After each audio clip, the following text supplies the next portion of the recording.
ಎಲ್ಲರಿಗೂ ನಮಸ್ಕಾರ. ಎಲ್ರಿಗೂ ನಾಗರ ಪಂಚಮಿ ಹಬ್ಬದ ಆರ್ಥಿಕ ಶುಭಾಶಯಗಳು. ನಾನಿವತ್ತು ನಾಗರ ಪಂಚಮಿ ಹಬ್ಬ ಇರೋದ್ರಿಂದ ನಮ್ಮೂರಿಗೆ ಬಂದಿದ್ದೆ. ಹಬ್ಬ ಇರೋದ್ರಿಂದ ನಾವು ಶೇಂಗಾ ಉಂಡೆನ ಮಾಡ್ತಾಯಿದ್ದೀವಿ.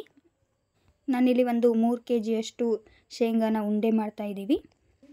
ನೋಡಿ, ಮೊದಲಿಗೆ ಈ ರೀತಿ ಒಂದು ಸ್ಟವ್ ಮೇಲೆ ಹಂಚನ್ನ ಇಟ್ಬಿಟ್ಟು ಶೇಂಗಾನ ಹುರ್ಕೊಳ್ಳೋಣ.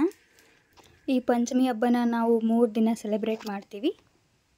ಮೊದಲನೇ ದಿನ ರೊಟ್ಟಿ ಹಬ್ಬ ಮಾಡ್ತೀವಿ, 2ನೇ ದಿನ ಉಂಡೆ ಮತ್ತು 3ನೇ ದಿನ ಹೋಳಿಗೆನ ಮಾಡ್ತೀವಿ.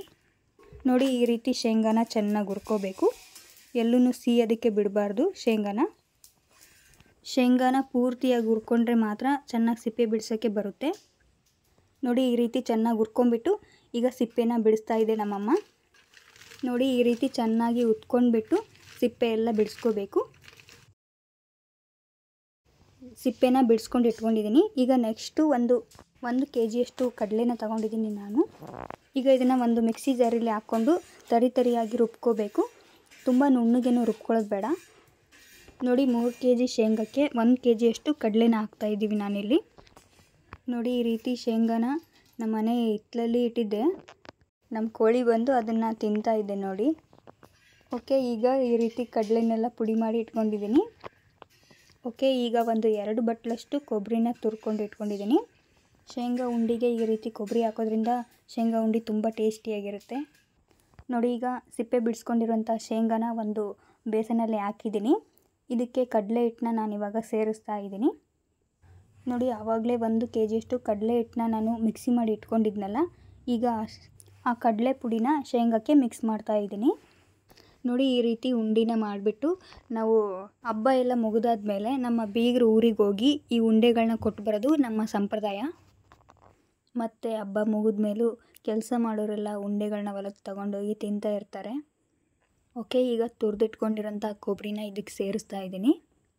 ಈ ರೀತಿ ತರಿಯಾಗಿರುವ ಕೊಬ್ಬರಿನ ಹಾಕೋದ್ರಿಂದ ಉಂಡೆ ತಿನ್ನುವಾಗ ಬಾಯಲ್ಲಿ ತುಂಬ ಚೆನ್ನಾಗಿ ಬರುತ್ತೆ. ನೆಕ್ಸ್ಟು ಇದಕ್ಕೆ ಶುಂಠಿ ಮತ್ತು ಏಲಕ್ಕಿ ಪುಡಿನ ಹಾಕ್ತಾಯಿದ್ದೀನಿ. ಈ ಪೌಡ್ರನ್ನ ಇದಕ್ಕೆ ಸೇರಿಸೋದ್ರಿಂದ ಉಂಡೆಗಳು ಫ್ಲೇವರ್ ತುಂಬ ಚೆನ್ನಾಗಿರುತ್ತೆ. ಈ ರೀತಿ ಎಲ್ಲ ಪದಾರ್ಥಗಳನ್ನು ಒಂದು ಬೇಸನ್ನಲ್ಲಿ ಹಾಕ್ಕೊಂಡು ಚೆನ್ನಾಗಿ ಮಿಕ್ಸ್ ಮಾಡ್ಕೊಳ್ಬೇಕು.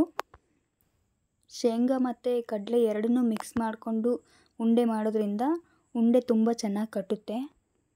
ನೋಡಿದ್ರಲ್ಲ ಫ್ರೆಂಡ್ಸ್, ಇವಾಗ ತುಂಬ ಚೆನ್ನಾಗಿ ಇದನ್ನು ಕಲಿಸ್ಕೊಂಡಿದ್ದೀನಿ, ಎಲ್ಲ ಮಿಕ್ಸ್ ಆಗೋ ರೀತಿ. ನೆಕ್ಸ್ಟು ಈಗ ಬೆಲ್ಲದ ಪಾಕ ಮಾಡ್ಕೊಳ್ಳೋಣ. ನಾವಿಲ್ಲಿ ಉಂಡೆ ಬೆಲ್ಲನ ತಗೊಂಡಿದ್ದೀವಿ. ನೀವು ಬೇಕಾದರೆ ಅಚ್ಚು ಬೆಲ್ಲನೂ ಹಾಕ್ಬೋದು. ಇದಕ್ಕೆ 3 kg ಶೇಂಗಕ್ಕೆ ನಾವು 3 kgಯಷ್ಟು ಬೆಲ್ಲನೇ ಹಾಕ್ತಾಯಿದ್ದೀವಿ. ಬೆಲ್ಲನ ಒಂದು ಪಾತ್ರೆಯಲ್ಲಿ ಇಟ್ಬಿಟ್ಟು ಕಾಯೋದಕ್ಕಿಡೋಣ. ಇದಕ್ಕೆ 1 ಗ್ಲಾಸಷ್ಟು ನೀರು ಹಾಕ್ತಾಯಿದ್ದೀನಿ. ನೀರು ಜಾಸ್ತಿ ಹಾಕ್ಕೋಬಾರ್ದು.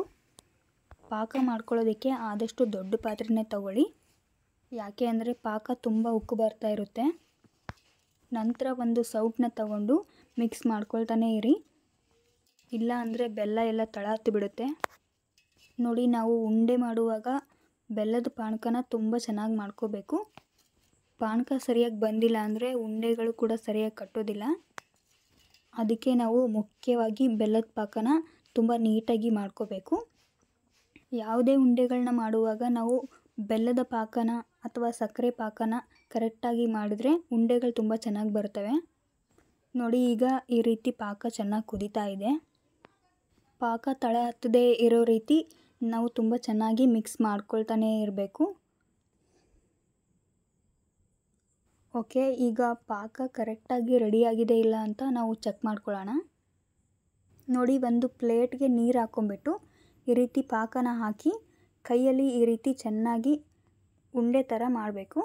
ನೋಡಿ, ಈ ರೀತಿ ಉಂಡೆ ಥರ ಆಗ್ತಾಯಿದ್ರೆ ಪಾಕ ರೆಡಿಯಾಗಿದೆ ಅಂತ. ಪಾಕ ಬರ್ತಿದ್ದಂಗೆ ಗ್ಯಾಸ್ನ ಫುಲ್ಲು ಲೋ ಫ್ಲೇಮಲ್ಲೇ ಇಟ್ಕೊಂಡ್ಬಿಡಬೇಕು. ಈ ರೀತಿ ಕೈಗೆ ಪಾಕ ಅಂಟ್ತಾ ಇದ್ದರೆ ನೋಡಿ ಈಗ ಪಾಕ ರೆಡಿಯಾಗಿದೆ ಅಂತ. ನೋಡಿ, ಎಷ್ಟು ಚೆನ್ನಾಗಿ ಉಂಡೆ ಥರ ಆಗ್ತಾಯಿದೆ. ಕೈಯಲ್ಲಿ ಹಿಡ್ಕೊಂಡಾಗ ಈ ರೀತಿ ಅಂಟಾಗಿ ಬರ್ತಾಯಿದ್ರೆ ಪಾಕ ರೆಡಿಯಾಗಿದೆ ಅಂತ. ಓಕೆ, ಈಗ ಮಿಕ್ಸ್ ಮಾಡ್ಕೊಂಡು ಇಟ್ಕೊಂಡಿರುವಂತಹ ಶೇಂಗಕ್ಕೆ ನಾವು ಪಾನಕನ ಹಾಕಿಬಿಟ್ಟು ಚೆನ್ನಾಗಿ ಕಲಿಸ್ಬೇಕು. ಪಾನಕನ ನೀವು ಈ ರೀತಿ ಜರಡಿಲಿ ಸೋಸ್ಕೊಂಡೇ ಹಾಕ್ಕೊಳ್ಳಿ. ಯಾಕಂದರೆ ಬೆಲ್ಲದಲ್ಲಿ ಚಿಕ್ಕ ಚಿಕ್ಕ ಕಲ್ಲುಗಳಿರ್ತವೆ. ಆದ್ದರಿಂದ ಪಾನಕನ ಆದಷ್ಟು ಸೋಸ್ಕೊಂಡೇ ಯೂಸ್ ಮಾಡಿ.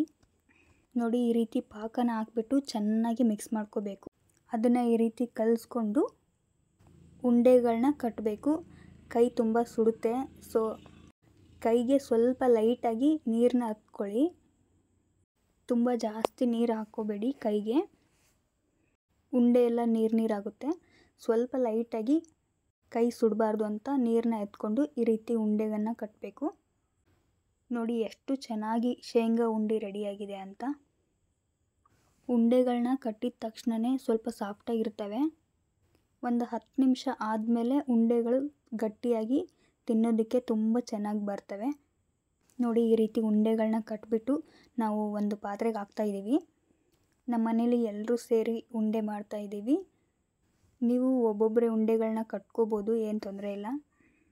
ನೋಡಿ ಇಲ್ಲಿ ನಾವು ಒಂದು 3 kgಯಷ್ಟು ಶೇಂಗಾನ ಉಂಡೆ ಮಾಡ್ತಿರೋದ್ರಿಂದ 2 ಸಲ ಪಾಕ ಹಾಕ್ಕೊಂಡು 2 ಸಲ ಉಂಡೆಗಳನ್ನ ಕಟ್ತಾಯಿದ್ದೀವಿ.